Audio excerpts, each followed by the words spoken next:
There's just something about story-driven games, right? They can hit you with emotional sucker punches, guide you through haunting worlds, or even make you question reality itself. The thing is, there are some gems that often slip under the radar. Games with narratives that could rival the bigger titles if only more people gave them a shot. So today, we're diving into those hidden gems that deserve way more attention than they get. So let's jump in. First up, we have Outward. Okay, let me just start by saying Outward is way more than just a traditional RPG. You know how in most games, you're this powerful chosen one who can take on dragons and entire armies without breaking a sweat? In Outward, it's a little more humbling. You're not a mighty warrior. There's no destiny pulling all the strings for you. Instead, you're just this regular person trying to survive in a really harsh world. And that is where the game gets its charm. I mean, each journey feels so personal. You have to eat, sleep, and you can't fast travel. So, planning ahead, that's basically a necessity, not an option. The game was developed by 9 Dot Studio, who, let's be honest, wasn't known for any heavy-hitting titles before Outward. They didn't have that AAA funding backing them, but they still created this game that feels almost alive. It's got its own rules, like a board game might, and if you're not playing by them, Outward doesn't care. The world's gonna keep going with or without you. It's so refreshing. It's not perfect. There are clunky mechanics here or there, but there's something so satisfying about overcoming each challenge, no matter how minor it seems. The real kicker is how co-op really feels like it belongs here too. That sense of adventure, it multiplies when you're wandering the wilderness with a buddy, both of you just struggling through together. It's a unique grind, but once you get into it, you won't want to stop. Next up is The Council. This one has this Telltale-like vibes with RPG elements and puzzles, but somehow The Council stood out in its own weird way. I think mostly because of its 18th century setting mixed with some really unexpected supernatural twists. You're solving this mystery on an isolated island, surrounded by historical figures like Napoleon and George Washington. So yeah, it's combining real-world stuff with a story that definitely gets way out there. You're playing as Louis de Richet, who, honestly, might not be the sharpest detective in gaming history. But it's fun watching him uncover these messed up secrets while interacting with this deep, multi-layered cast. Now, what's interesting is how your decisions have, like, real consequences. Unlike many story-driven games, even in the same genre, where you might feel like you're on rails no matter what you choose, The Council gives you options that carry real weight. I actually found myself kinda panicking during some dialogue, afraid I'd lock myself out of a certain ending or reveal something too soon. The dialogue system is pretty fascinating too. You're not just choosing lines to say, you're utilizing skills like manipulation, psychology, or diplomacy to sway others. It flips the usual choose your path format upside down, and suddenly it feels like you're playing a game of conversational chess. Oh, and can we talk about the atmosphere? Big Gothic mansion, hidden corridors, each room telling its own story. It feels so immersive in such an old-school Agatha Christie kind of way. You're always waiting for the next secret to pop up. Up next, we have Vikings Wolves of Midgard. You know how every ARPG gets compared to Diablo at some point? Well, this game kind of lives in that shadow, but there's something very different about it. I think the Norse mythology and how it dives so deeply into that Viking culture gives it a personality that sets it apart. You're this Jarl of a clan, right? After your village gets torn apart by monsters and gods, you set off on this journey to rebuild and, of course, get plenty of revenge. Made by Games Farm, a relatively smaller studio, this one didn't have the huge budget of others in the genre. Still, they pulled off some things really well. Like, the world might not be the most detailed, but you can just feel that cold, harsh environment. It's always raining, snow's blowing everywhere, and it just feels like surviving there would suck in real life. And survival plays into the mechanics too, since you actually have to manage your exposure to the elements. The tempo changes from running into dungeons and hacking away at monsters to watching your exposure bar and finding warmth so you don't freeze to death.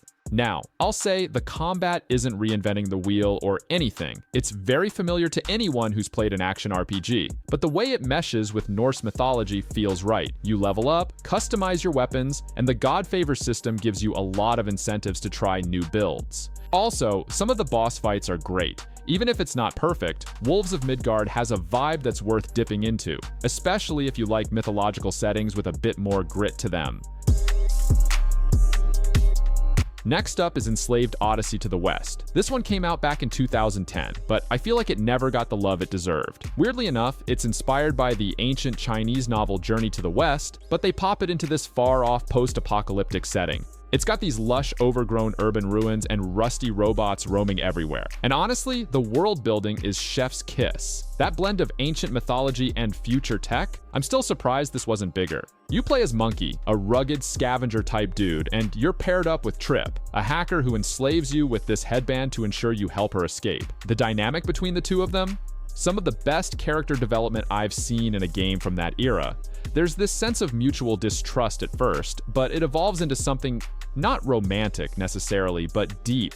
It's emotional. The performances from Andy Serkis and Lindsay Shaw are what really make this game resonate.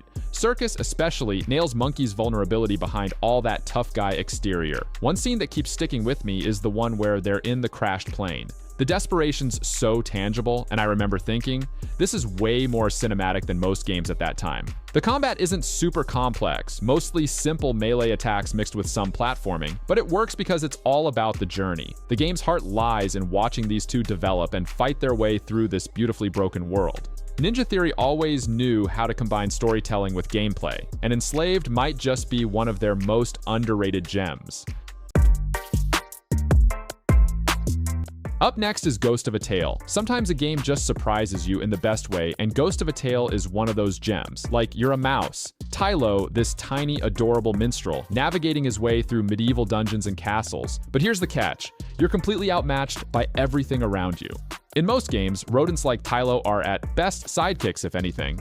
But here, you're little, but you mean something. You're trying to find your missing wife, which, yeah, is a pretty familiar trope, but it's how the game presents it that feels so fresh. Scythe CG, a one-man dev, Lionel Galat really pulled off something special here. You can feel the heart in every character interaction, every little detail in the world. Galat used to work on big animated films, so the graphics and animation, wow, they're stunning for a small project. The environments are gorgeously crafted, this blend of rustic, medieval, almost fairy tale-like settings. At times, I just found myself stopping to soak up the sunlight streaming through a little wooden window, or watching Tylo strum his lute just because it was so calming. Now, Ghost of a Tale isn't about combat or heavy action. Instead, it's all about stealth. You sneak, distract guards, and figure out how to survive when you're the tiniest guy in the room.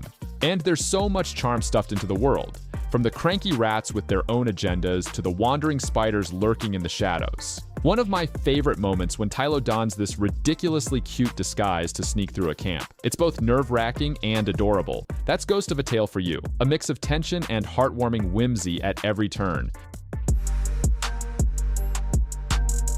So, Tales of Vesperia. Now, this is a game where the definitive edition actually matters. When it first came out in 2008, it was a great JRPG on its own, but because of weird licensing or translation stuff, we in the West didn't get the full version. Enter 2019's definitive edition, and it's finally like we're playing the game the way Japan always intended. It's a typical Tales game in a lot of ways, but the thing about Vesperia is how it just nails the balance of lighthearted fun and deeper, darker themes. You've got a ragtag crew of adventurers saving the world, and they're led by Yuri Lowell, who's so much bigger than your usual goody two-shoes protagonist. Yuri's a bit brooding, more morally gray, always willing to break rules if it serves the greater good. It was kind of refreshing at the time, especially compared to other Tales leads who were a little more, I don't know, naive?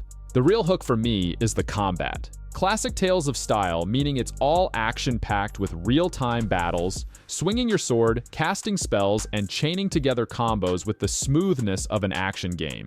And Vesperia's world has this sort of timeless magic to it.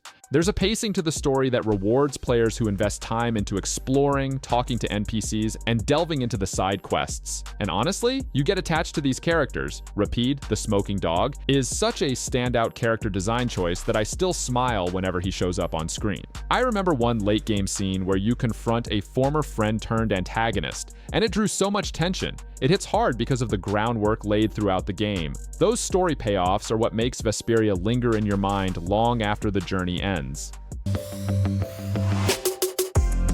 Up next is Lara Croft and the Guardian of Light. This one's a bit different from the usual Tomb Raider experience, but that's exactly why I think it's still worth talking about. It's like the devs said, hey, let's flip what people expect Lara to do. So instead of diving into the latest big-budget cinematic experience we associate with Tomb Raider, Lara Croft and the Guardian of Light went for arcade-style mayhem. Think top-down with dual-stick shooter mechanics, add puzzles, throw in co-op. It's a totally fresh take on the globe-trotting adventurer.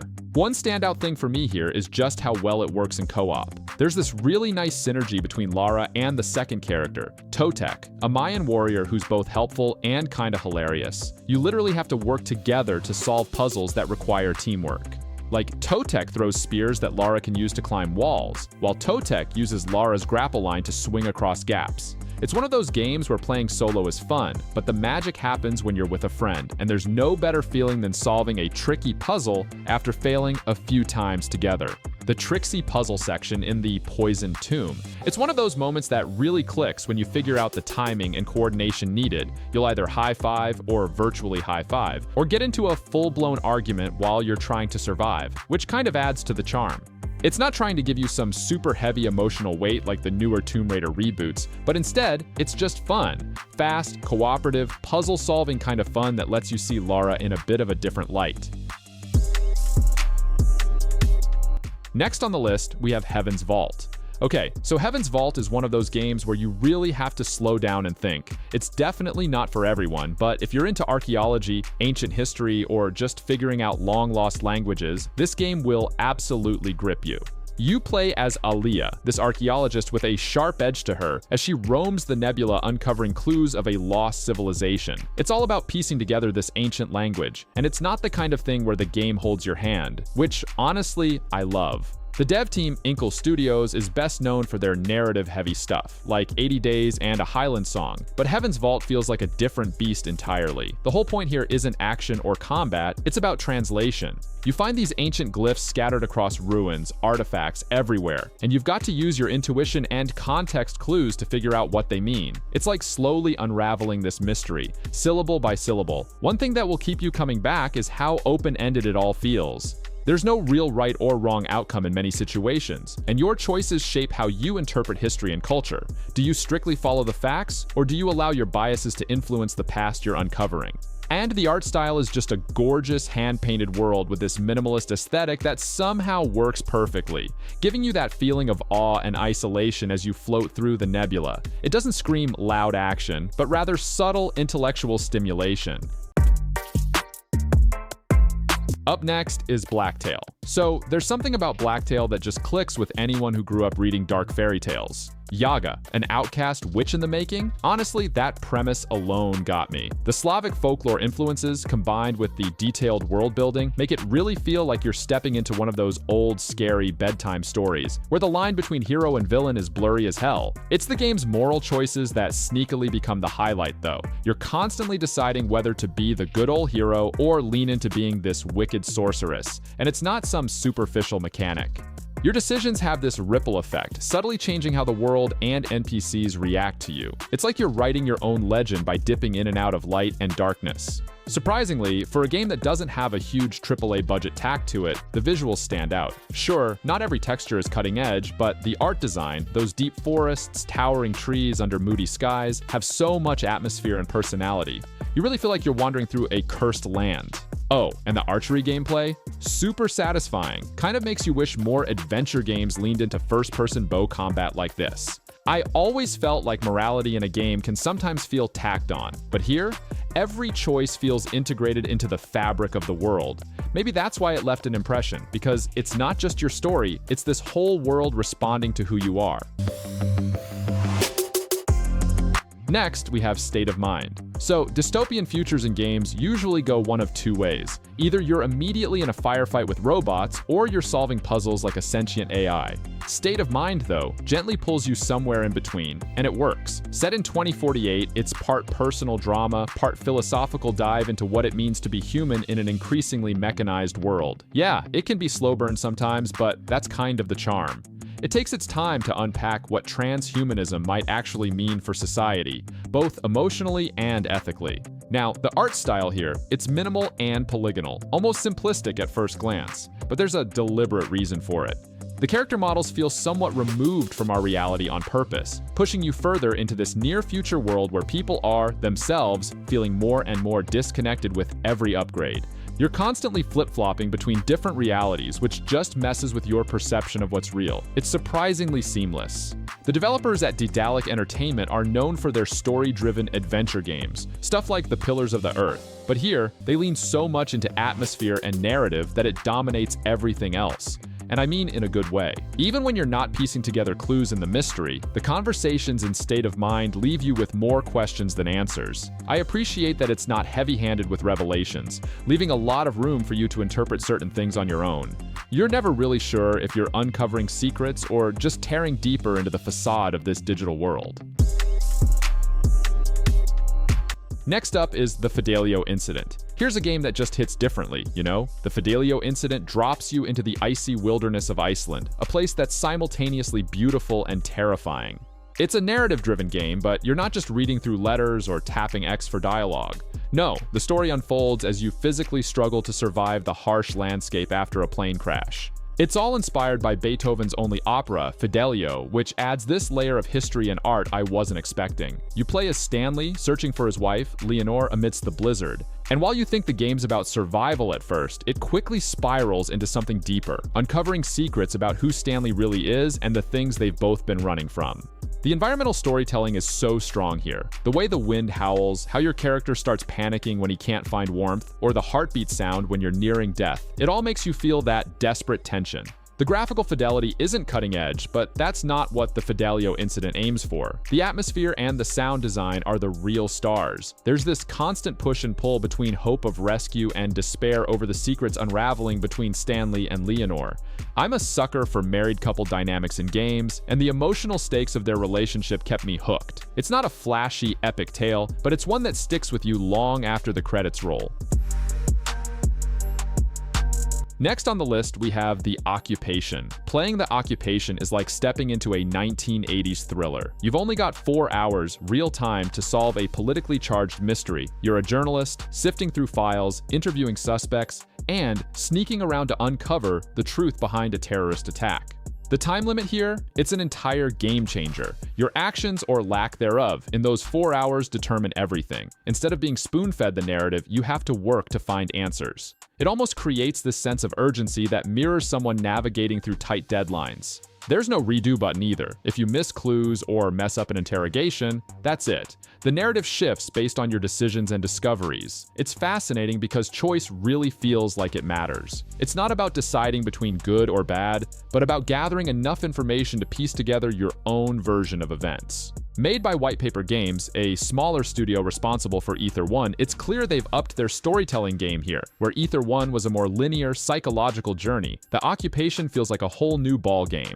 You're always balancing journalistic integrity with your desperate need to uncover truths that everyone involved is actively trying to hide. Just imagine being in this quiet office, rifling through protected documents, then suddenly hearing footsteps of security approaching. The tension is real.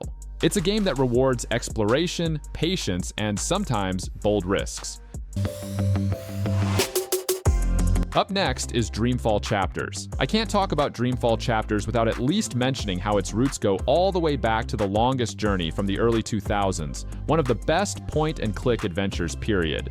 With Dreamfall Chapters, though, things take a mildly different turn. The world and narrative have evolved. It gives you 2 parallel universes: Stark, a futuristic cyberpunk world, and Arcadia, a magical, fantasy-filled realm. The wild part is how seamlessly the game switches between these two and keeps you invested in both. There's this feeling that these worlds are on a collision course, and you're right in the middle of it. Choices here are immense. Some decisions from the earlier episodes just hit you out of nowhere toward the end. Every conversation you take part in seems inconsequential in the moment, but then someone from Chapter 1 comes back and totally shakes you up with the consequences of your earlier actions. It's a slow burn for sure, but when your past choices come back to bite, it feels super rewarding, or devastating depending on how it goes.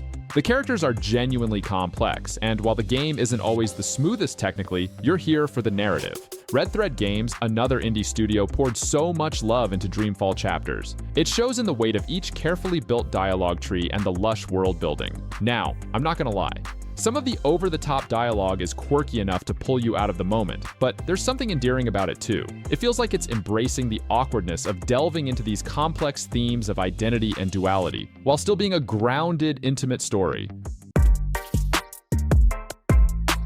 Up next, we have 7 the Days Long Gone. Stealth, isometric RPGs. Yeah, they don't always get the metaphorical spotlight, do they?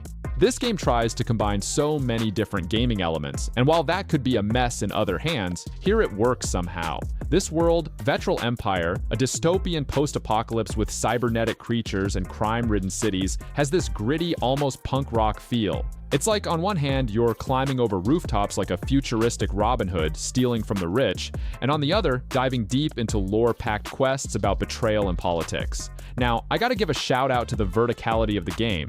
It lets you climb and parkour across the environment in ways a lot of isometric RPGs don't consider. This movement really gives the world an open, almost wild playground-like feeling. You aren't boxed into the usual isometric view traps. The map opens up in ways that feel freeing, if that makes sense.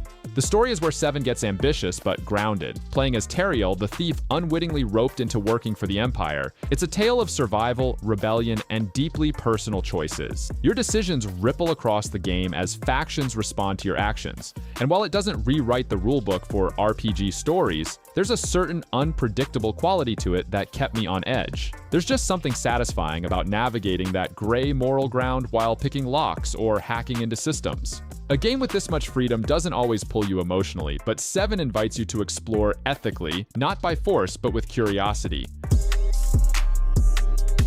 Next up, we have Necrobarista. This game's title alone almost tells you everything you need to know. Necrobarista is the story of, well, a bar where the dead and living meet for one last conversation before moving on. There are no big fights, no explosive action sequences. It's all conversations, vibes, and one heck of a unique art direction. The whole thing is dripping with an anime aesthetic, heavily stylized with beautiful lighting and impactful music. The entire game gives you this slow, meditative sense of storytelling, where every line of dialogue feels purposeful. You're not playing Necrobarista to hit a high score or level up. It's more like sitting down for coffee, pun intended, and listening to what each character needs to say. And those character arcs, intimate and personal. There's Maddie, a protagonist who feels simultaneously like a snarky bartender and someone burdened by a history neither we nor the dead around her fully understand at first. The conversations explore big ideas, regret, hope, and the bridge between life and death, and they do it in very human, grounded ways. What got to me, though, is how some of the most human conversations in Necrobarista come from the most supernatural characters. I think by the end of the game, it's effective in leaving you with an emotional openness. You're not necessarily always feeling sad, but you're quietly reflecting, as if you yourself were in that liminal bar between life and afterlife. Up next, we have the Heaven Dust series. It's funny how Heaven Dust may feel like it time warps you right back to the classic Resident Evil days. The old school top-down, pre-rendered backgrounds vibe, peppered with puzzles and survival decisions. In fact, it almost feels like a nostalgic game even if you've never played it before. I wouldn't be surprised if that's what the developers were going for, recreating that tense survival style without being constrained by fancy 3D graphics. Where Heaven Dust shines is its connection to the source material while still being its own thing. Sure, there's a virus outbreak and you're dealing with a confined environment filled with hostile creatures, but it never feels too derivative. There's almost something humble about how it delivers its narrative. You're trapped, you're surviving, and you're discovering the history of this research facility bit by bit. Old school without feeling generic, if that makes sense. Then there's Heaven Dust 2. It takes everything the first did and cranks it up the next level. More environments, more puzzles, more robust combat options. I like that Heaven Dust 2 doesn't shy away from evolution just for the sake of nostalgia. It's smarter, more polished, yet it retains the heart of what made the original such a tight experience. The theme sticks closely to the survival horror genre without leaning too much on jump scares, relying instead on tense resource management and exploration. The developers clearly know where their inspiration comes from, but Heaven Dust puts its own spin on those claustrophobic survival vibes. And weirdly, I think it nails it. Next up is Lake. Sometimes you just need to step away from the chaos in games. Lake is that kind of peaceful, slow-paced game where you're delivering mail in a quiet, picturesque town. Yeah, it's pretty much that simple. And honestly, sometimes that's all you want. No world-ending stakes, no timers ticking down, just you driving around a beautiful town, chatting with the locals, and soaking in the scenery. You play as Meredith Weiss, someone returning to her hometown after leaving her fast-paced city job in the tech world. What you're really doing here, though, is experiencing a slice-of-life story. It's about reconnecting with your roots, rediscovering the small moments in life you might have forgotten existed. And the neat part? Your choices will subtly shape Meredith's narrative, whether she decides to stay in the peaceful town or return to her corporate life in the city. Now, driving around in your mail truck may sound too chill for some gamers, but I think that's precisely why it stands out. Games don't always have to be about conflict. Sometimes they give you a space to reflect. The town of Providence Oaks is almost like a second character. The changing autumn leaves, gently winding roads, and cozy interiors all lend this serene backdrop to Meredith's own little story. Even the soundtrack is like a warm cup of coffee on a cold day. It just completes that feeling of slowing down. Lake gives you a nostalgic, reflective experience, almost like taking a deep breath after a busy day. Next on the list is Raji and Ancient Epic. Alright, so Raji had me from the moment I saw the trailer. There's just not enough games that dive deeply into Indian mythology, and that's where Raji absolutely shines. You step into the sandals of a young girl, Raji, on a mission to rescue her brother from a demon invasion. But along the way, you find yourself in the middle of this grand cosmic clash between gods and demons.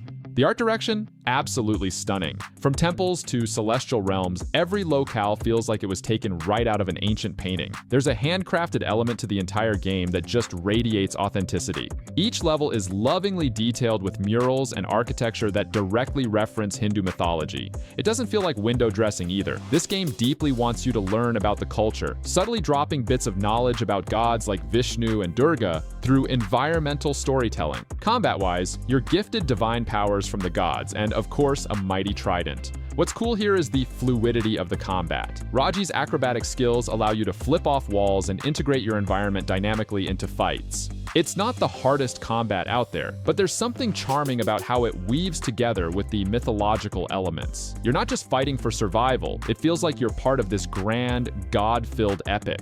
There's something almost magical about a game willing to show cultures that haven't been as explored in mainstream gaming. Raji feels like a breath of fresh air, never overstaying its welcome but leaving a lasting impression, like a myth reborn in modern pixels.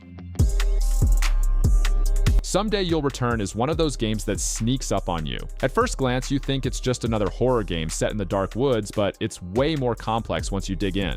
It takes place in the beautiful Moravian forests of the Czech Republic, where you play as Daniel, a father desperately searching for his missing daughter Stila. What's cool and also kind of unsettling is how the game blends psychological horror with the raw emotions of a father confronting his own failures. It's not your typical monsters in the dark kind of horror. It's the creeping dread of Daniel's past choices catching up to him. The game's environment is almost a character in itself. You're exploring these ancient woods full of folklore, and it all feels quite immersive, like you're walking through a place that's alive with its own history. The devs at CBE Software really made this landscape detailed and interactive. I mean, you're crafting, climbing, and solving puzzles, but it never feels like busy work. Everything ties back to the story and Daniel's disintegrating mental state.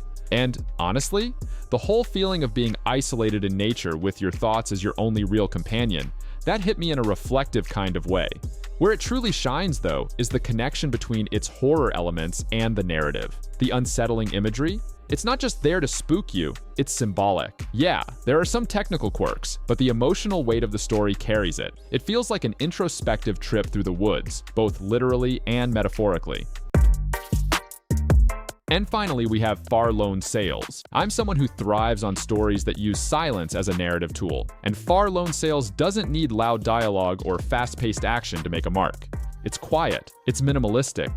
You in this little vehicle thing, homemade, plunky, almost cute in its own quirky way, you're traveling across a dried up ocean, pushing forward, always forward, without ever really knowing why.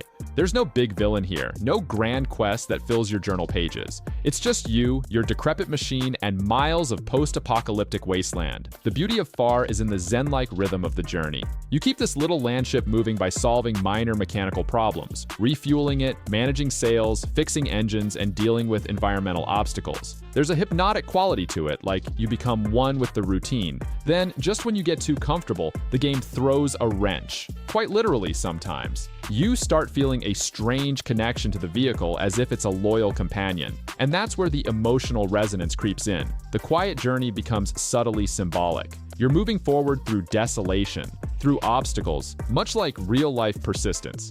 At least that's how it felt for me. It's from the team at Okomotive, an indie studio that really doubled down on atmosphere, the muted color palette, the soft sound design, the way the environment tells the world's history without saying anything. It's haunting, but in a beautiful way. Sometimes all you need from a game is the urge to keep moving forward, trusting the wind will take you somewhere, even if you're not sure where. And this game really nails that feeling perfectly. And there you have it, folks. If you enjoyed this list and found a few games to add to your backlog, make sure to hit that like button and subscribe to my channel. Thanks for watching, and I'll see you in the next video.